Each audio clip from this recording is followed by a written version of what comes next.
My name is Niklas Ekstedt and I'm a chef and restaurateur here in Stockholm, the capital of Sweden.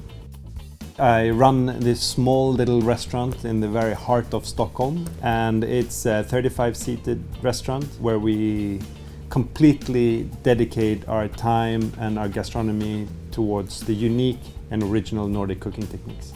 Back in 2011, I sold my restaurant down in southern Sweden and I wanted to open up a restaurant here in the capital. This was at the same time as the new Nordic cooking movement really head forward. We have a long history of cooking techniques and I thought this would be great as a restaurant.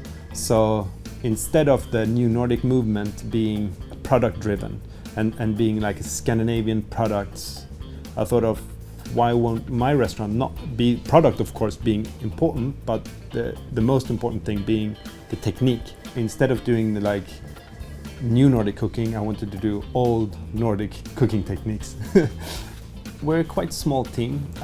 We are 5 in the kitchen, and then sometimes we have an stagiaire or a commis as well, so we're 6, and then 5 to 7 front of the house.